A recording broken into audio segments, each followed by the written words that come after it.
New rules are coming regarding NIL. How does this impact the Auburn Tigers? Well, Zach, I actually just finished crushing some chicken farm, and I am freaking ready to rock and roll. You are Locked On Auburn, your daily podcast on the Auburn Tigers. Part of the Locked On Podcast Network, your team every day. Yes, welcome on into Locked On Auburn, your daily Auburn Tigers podcast. I'm your host, Zac Blackerby, and thank you so much for making Locked On Auburn your first listen every single day. New NIL rules are coming. We talk about that as well as Auburn Baseball series this weekend. And joining me today to take you on this journey, it is Lindsay Crosby, the Auburn banker himself. Happy Mother's Day to all who are listening. A lot of Auburn moms out there. We appreciate your ears. But Lindsay, first things first, let's jump into this NIL conversation. So I think we need to set the stage because there's been a lot of assumption, and I think a lot of people have been covering NIL incorrectly. People are screaming, tampering. It's happening all over the place, and I do not believe that that is happening. Here's why. Because the folks that are reaching out and making these NIL deals for folks that are not currently on the roster, that is allowed. That is an okay thing to do. It's coming from these collectives that are not affiliated with the school. Tampering is when somebody affiliated with a team or university is reaching out and having contact with a member of another team. I do not believe that's happening. These collectives are doing that, and these boosters are doing that, and that's what's happening throughout all of college football. That's ticking people off. It's ruffling some feathers. Doesn't matter what your opinion is on it, one way or the other. There are powers that be that are trying to change this. Commissioner Sankey, as well as the Pac-12 commissioner, they are going to the government, to Congress, and talking about new legislation that could possibly change all of this. But Lindsay, you've seen this firsthand, as have I. I think the way Auburn has handled NIL up to this point is extremely clean. And I think long-term, that could help the Tigers. Yeah, I mean, when it comes to NIL, Auburn athletics, like you alluded to, for my podcast, I've talked to Auburn athletics about getting different baseball players who are draft eligible on. And they've been very explicit about anything. They had a question about something that I talked to a player about. And I'm like, oh, yeah. That was an NIL deal. We had the player on. They're like, oh, never mind then. I'm not even going to ask the question. Because we can't have anything at all to do with NIL. And a lot of the reporting you see, and Matt Brown from Extra Points, it's a great job of this. A lot of the reporting you see is about universities and specifically the coaches and the coaching staff and somebody within the staff and the NIL groups working very closely together on a coordinated strategy. But Auburn has very much stuck to the spirit of the rule and kept everything separate. And I think that's going to pay off once this new wave of attention comes into NIL. Yeah, I mean, it certainly does not seem like Auburn's collective, NIL Auburn and Auburn boosters, it certainly does not seem like they are reaching out to players before they come to Auburn. It doesn't seem like that. Now, I say that, and I think we all remember, when the guys from Oregon, before they entered the portal, there were kind of rumblings of okay, Auburn may be getting some kids from Oregon that entered the portal. And then once Jason Jones and DJ James entered the portal, everyone's like, here they are. They'll be in Auburn in a few days. And they were right. I mean, that happened. But was that NIL? I mean, what all went into that? Was it just guys on the team that already had relationships with those kids because they were already, they're from the state of Alabama? And it's probably more of that. And so, not everything that's happening right now is NIL related. And so we want to tie everything back to NIL. But the transfer portal is this new beast as well. I mean, both of those things are separate. Now, they mix together a lot. I mean, and it's caused, just this total upheaval in the sport of college football, but they are separate things. And so I think the way Auburn has handled all of this is good. I think it's clean, and I don't think they'll have to change the way that they're operating, which is an advantage. But I think something that's interesting in all of this, Lindsay, is just, the fact that these kids that are involved in this, they've already said their eligibility will not be brought up and not be questioned. So we don't have to worry about that just in case that was a factor with some of the guys that have transferred into Auburn. Mm-hmm. but it's going to be interesting to see because they're still going to, like, these kids, they're going to want to make their decision based on NIL and what they could possibly receive financially, whether you agree with that or not. I'm just curious to see how they're going to find loopholes in this. So I think a big part of this conversation, you have to remember that what NIL did, and there's two different sides of NIL. There's the up and up side, which is we're going to pay you to advertise our product. That's what it was intended to be. Right. And then there's the collective payments to players side. Yeah. All of that second side was already happening. There was already avenues for many programs to get money to players through the use of boosters and, the $50 handshakes and things like that. So I'm confident there's going to be a way for this to still happen, for those connections to still be made. It's just something where now it's going to have to go back to what it was. But if it turns out that the player received money and they find out about it, the player is not punished. The booster may get in some sort of trouble for reaching out to the player who was in the portal or the player on the roster. How do you punish them? Especially when it comes to a collective. I've seen situations before where they've prohibited people from being associated with the university as far as attending events and things like that, attending athletic events. But really, it's something where I think the NCAA is going to set a rule and they're going to say, okay, boosters can't do this. Hey, guys, we fixed the problem. And then that's it. Right. And is even the NCAA going to do it? Or is the SEC and the Pac-12 going to do it? Or is it going to be a form of legislation that happens? I mean, the NCAA has really sat on its hands throughout all of this. But how they define the folks that are going to be able to contact players is going to be very, very interesting. Because obviously it can't be people that are affiliated with a school or a team or university. It doesn't sound like it's going to be able to be people that are affiliated with a collective or a booster. But why can't it be a player's parent or a player or just some random fan that they decide to reach out to, say, hey, can you do us a favor? So there's still just so many potential holes in all of this. I don't think this is going to fix anything. It may make it more difficult, but there's going to be avenues in place that I don't think this is really going to change anything. And look, I don't know if what's happening right now is that bad. And I try not to give my opinion on this a whole lot because this is an Auburn specific show. And we're talking about how this pertains to Auburn, but Auburn's in a good spot in all of this, but I just think a lot of this is an overreaction and it's just a hot market right now. And I don't think people realize what it's all worth. I mean, it is a high school kid is a 4-star wide receiver worth $1 million. I'm like, I don't know the answer to that. It's not Auburn's money. If Auburn was paying a kid that. So the coaching staff's not going to worry about it because it's not a salary cap type situation. It's just some, rich dude who wants to give money and help it be better. But I don't know if we really know if if Auburn were to go out and get a kid in the portal right now or a hot shot recruit, it's like this is the difference between what that guy would bring versus what's already on Auburn's roster.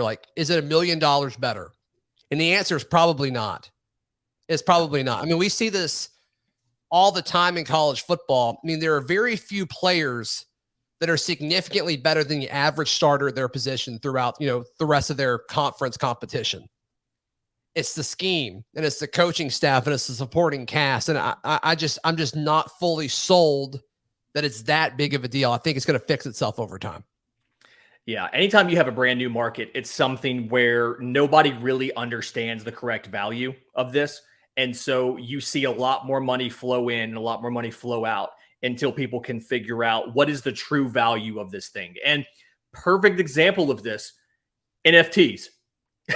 Yeah. There was a headline last week about some NFT that when it was originally minted, it sold for a couple $1 million and they put it on auction and they got $300 for it. And it's something where brand new market, a ton of money flooded in, and then the market corrected itself. And that's something that you're going to see here as well. And it'll be something where that middle class of player, that 4-star, he's going to be the 6th best receiver in the conference or the 10th best receiver in the conference. Those guys are probably going to get squeezed out. And it's going to be the top name guys that can legitimately make a difference on your team, them getting the money versus right now where it's almost everybody, or in some cases, shout out Miami, every single player on the roster. That's right. That's right. All right. Where does Auburn stand in the grand scheme of things within the conference when it comes to these new proposed rule changes for NIL? We touch on that in just a moment. But I want to tell you about our friends at Built Bar. Built Bar is the protein bar that looks and tastes like a candy bar. All Built Bars and Built Puffs are covered 100% in chocolate. Look, summer's right around the corner. A lot of you probably did some traveling this past weekend for Mother's Day. You need a snack on the go, a healthy snack, a snack that'll actually keep you full for the remainder of the drive. And Built Bar is that tasty treat for you. All Built Bars have around 130 calories, 4 grams of sugar, 4 net carbs, and 17 grams of protein. What's not to like about that? Head over to Built.com, check out all of their flavors and all their products.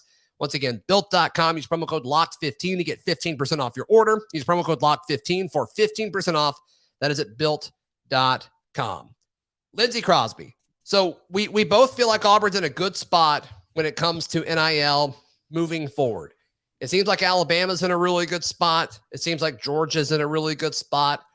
And then obviously Texas A&M is shelling out a ton of money. But after that, I think Auburn's firmly in that second tier, where it's Auburn, LSU, and probably Florida as far as collectives that have geared up and prepared to make sure players are compensated for being at these universities. I think as an Auburn fan, for Auburn fans listening, I think you should feel pretty good about where they're at currently. Yeah, I mean, Auburn does not have the Texas A&M money cannon. But right outside of that, Auburn's done a good job of doing common sense dollar figures, from what I've been told, that help make things easier for the players without being stupid amounts of money. Right. I think that ultimately it's probably going to have a bigger impact on some of the sports outside of football. And I mean, specifically for me, I think about baseball, and I think about how you have 11.7 scholarships amongst the entire roster, how NIL has the potential to be a much bigger impact there versus football. But either way, Auburn's in a good place. Like you said, firmly in that second tier, a good network, good amounts, but nothing so over the top that it's going to draw a ton of attention to it. You mentioned without throwing out stupid money. How many players on Auburn's campus right now, we're not counting Jabari and Walker because they're gone, how many athletes on Auburn's campus right now would you say are worth stupid money? Tank Bigsby, right? Suni Lee, obviously. Mm-hmm. Who else? It's tough. I mean, outside of that, because when I think about a guy worth stupid money, or a guy or girl worth stupid money, yeah, I think about somebody that if you subtract them from the team is significantly worse. Yeah, like how much better are they? I think the analytics say like stats above replacement. How much better are they than, how Tank is significantly better than the average running back. Mm-hmm. Suni Lee is significantly better than the average gymnast. And I don't know how many other guys or Sonny gals. DeShera? You would know that better than me. Yeah, Sonny DeShera, probably the two big pitchers for softball. Okay. Matty Penta and KK, like the two of them. Outside of that, I mean, basketball team right now, I can't think of any one of those guys right now who is on campus who, if you take them away, that team is significantly worse than if they're there, not counting Jabari and Walker, obviously. Yeah, and there's a chance Traore and Broom do that. Like, there's a chance that they do what Jabari and Walker did last year. But can you eat that cost beforehand? I mean, I don't know. Yeah, it's something for me as a money guy. I mean, just doing this for a living, I would be hesitant to jump into that market if it was my money, simply because there's so many unknowns. Now, part of the whole, like, what does fan mean? Like, it means fanatic. You're not making rational decisions. If I was rich, Zach, I would be the Team Boone Pickens of this baseball team. Right. They would be naming Plainsman Park after me because I'd have all those guys on like I'd have those guys rolling up like deep. It would be impressive. So like, I understand there is money involved. There's going to be large amounts of money involved because people aren't making rational decisions, but I just don't necessarily know who deserves stupid amounts of money outside of the few people we've mentioned. Yeah. Yeah, and I'm trying to think of defenders like equestrian coach Greg Williams, maybe. Yeah, really. Yeah, really. Get up and everything. But obviously, it's got to be in a situation where people, where the interest is there. Yeah. And so, obviously, with gymnastics being sold out every meet, like Zuni, I think is. But her money's not even coming from NIL Auburn, I don't think. Her money's coming from like Dancing with the Stars, and I'm sure she signed with an apparel deal with somebody or whatever. Like that's where she has national money. She doesn't have local money. That's like that is a different thing, and I'm sure Tank's getting that some too. But like Eculiota is in an Under Armour ad. Like that's not coming from Auburn people. That's coming from Under Armour, and that may be something where Under Armour's in bed with Auburn University. Like that could be something different there. And that's also the other type of NIL deal where we're going to have him promote a product and we're going to pay him for it. That's separate from what the collectives are doing, which are money to come to this school. I mean, as far as like who would be a target of a ton of collective money, I mean, we've covered the list. I think that's about it. Maybe Derek Cole, maybe just because he led the team in sacks last year and chose to come back. Maybe Colby wouldn't just because his impact is so big, but I wouldn't say they're stupid money. They should probably be the second and third most highest paid players on the team. Yeah. But like Derek Hall's probably has himself a newer vehicle, but he probably financed it. He didn't pay for it in cash. Like that's where I think about his deal being at those kind of figures. Right. Eculiota's ad, by the way, the Under Armour ad, he looked like an absolute unit in it. I can't think of any better way to describe him, but an absolute unit. I'm trying to get the picture of it now. I'm curious to see if if Under Armour uses an Auburn football player every year, because they used the video of Chandler Wooten like squatting last year. I kind of wonder if that'll always be something, and I kind of also wonder if they do that for every Under Armour school, because most folks are not excited to be an Under Armour school right now. So I want to think that we're special, and it's just us. Yeah, it's just us. Yeah, maybe so. They need to be putting Auburn basketball players up there too, fixing their dang shoes. But should have gotten one for Jabari before he left. I mean, that ship has sailed, guys. Yeah, we'll see. All right, let's jump into Auburn baseball. They lost they won 1 out of the 3 against the Arkansas Razorbacks. Where are they in position regarding hosting a regional postseason game? We get Lindsay's thoughts on that in just a moment. But first, I'm going to tell you about the best place to wager on virtually anything. BetOnline is your number one source for all betting stats and sports info. Man, there's a lot of folks that use BetOnline this weekend for the Kentucky Derby and made a ton of money out there on the ponies. But still, you can find the latest sports developments, league reviews, and news, including the NBA playoffs, which are really, I believe they're kind of getting down to it, as well as Major League Baseball and everything else going on in the sports world, even reality TV shows, as well as just your classic favorite casino games. Head to the website today or use your mobile device to learn more about the trends in the action. BetOnline, where the game starts. Also want to give a shout out to our friends at Fetch Me. Fetch Me is started by Auburn folks. They are Auburn family, and we love our friends at Fetch Me. They can deliver a ton of different products directly to your door, as they have partnerships with a ton of local companies throughout the Auburn, Opelika, and Lee County area. Also, they're taking advantage of Alabama's new law, which makes it now legal to deliver alcohol. You can go to fetchmealcohol.com and you can have any, or I guess a ton. They're expanding their inventory. It's already pretty expansive, but they tell me they're going to keep expanding it, which is impressive to see.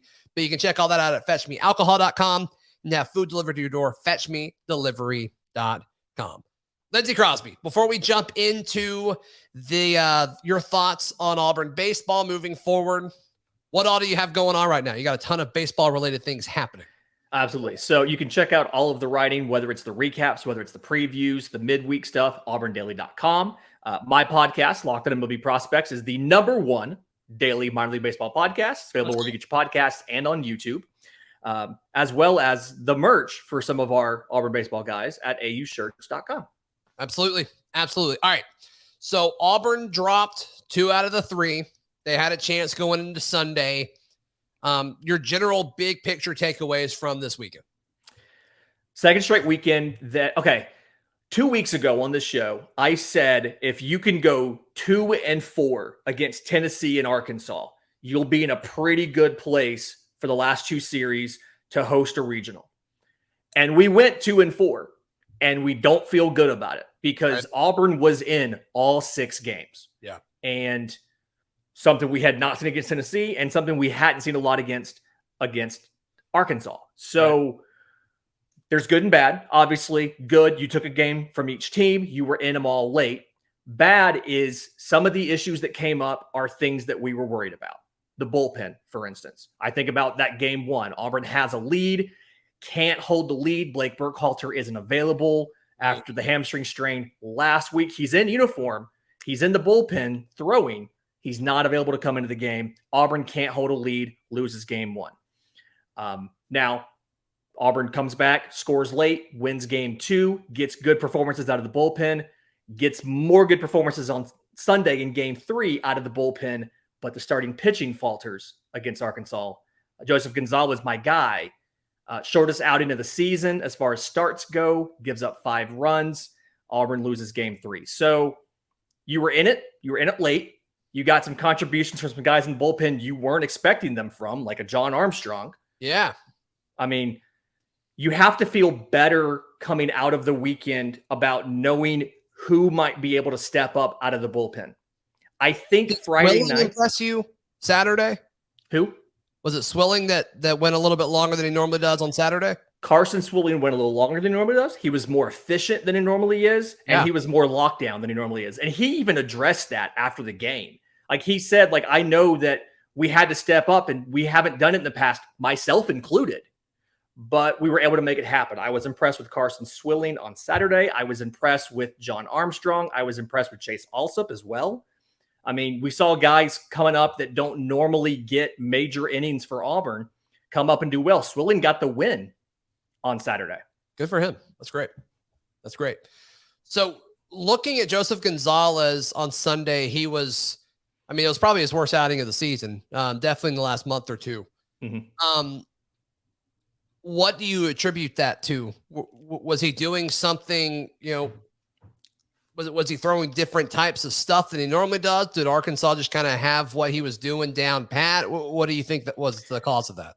Okay, so if you watch the game, and the people who watched the game and were yelling about this along with me are about to yell in their cars, the strike zone was atrocious on Sunday. It can charitably be described as a living, evolving document that changed throughout the game. But so Gonzo couldn't really spot the slider where he wanted it. And so it kind of became evident fairly early that the slider was not a pitch he could use. And so rule that out. And then he's trying to throw the sinker and he can't keep it down. Now, I don't know if it was a deliberate adjustment because the strike zone was being cut off so abruptly down low that he said, I have to elevate it if I want to throw it for a strike, or if he couldn't hit the spot and it was going up on its own. But either way, you don't have a slider. Your sinker, you can't throw the sinker where you want to. He doesn't have the premium velocity. It's going to blow a guy away. His game is predicated on, I'm going to throw a ball at you and it's going to drop in the last foot or two. You're going to hit over the top of it. You're going to hit a grounder. We're going to throw you out. And when that ball doesn't drop, it gets crushed. Right. Yeah, and props to Arkansas for getting on it early. All right, so what are you expecting from this team down the stretch? 2 more key series and then it's postseason play? Yeah, so you have a midweek at Troy, which, side note, I really hope that the 2 Fuller boys get to face off against one another. Brooks Fuller, pitcher for Auburn, pitched on Sunday. I hope he gets to pitch on Tuesday. His brother's a starter at Troy. I want the 2 of them to face off against one another. Yeah. But you host Alabama for a 3-game series, May 13th through 15th. And then after a midweek where you play in Hoover at the Hoover Met versus Samford, you go to Kentucky. And then after Kentucky, you go to the Hoover Met to play the SEC tournament. It was very good scheduling on Auburn's part. Sure. But I expect Auburn needs to win 4 of these games. I'd feel a lot better if they won 5. They're 13-10 in conference right now. We've been saying for a while, that I thought 18 wins is the magic number to kind of lock you into hosting a regional. They're comfortably projected right now to be hosting a regional, but you need, like, I would feel good if you win 5 of these 6. At the very least, you have to win 4. If you win less than 4, you run the risk of going on the road for a regional. Yeah. It seems like if they're on the line, I mean, their RPI is ridiculous. Their strength of schedule is ridiculous. I think if it's close, I mean, any SEC team, if they're on the line, they're probably going to give it to them. Yeah, and that's the saving grace here is you have a great RPI. Going into the weekend, I think you were at 4th in RPI, right behind Georgia. Your strength of schedule is top 10 in the nation. And you have wins against, I believe it's 7 different teams projected to make the tournament. So, I mean, like, whether it's a non-conference game against somebody like a UAB who's probably going to make it, or it's your SEC opponents. And you have the tiebreakers over everybody around you in the SEC West, except for Arkansas. Obviously, you still haven't played Alabama yet, but you have the tiebreaker against A&M, you have against LSU. And then when it comes to the East, you have it against all those teams over there too. So Auburn's set up well. If they win 4 out of 6, I'm not even worried about it. If you win 5, 100% locked in, you're hosting a regional. Now, coaching staff doesn't want to talk about this. They very much are. We are focused on our game on Tuesday. We are focused on our games next week, but we have to do it. We have to look ahead because I got to figure out, am I taking off of work to go to Hoover or not? That's right. That's right. Lindsay Crosby, thank you so much, man. Once again, where can people find all of your work? I'm on Twitter at Crosby Baseball. My show, Locked On MLB Prospects, is on Twitter at Locked On Farm, and you can get it wherever you get your podcasts and YouTube. You can find the writing at auburndaily.com. That is Lindsay Crosby. Once again, thank you so much for making Locked On Auburn your first listen every single day. For your second listen, go check out Locked On MLB Prospects for Lindsay, or our friend Chris Gordy with Locked On SEC. We'll be back tomorrow right here on Locked On Auburn. See ya.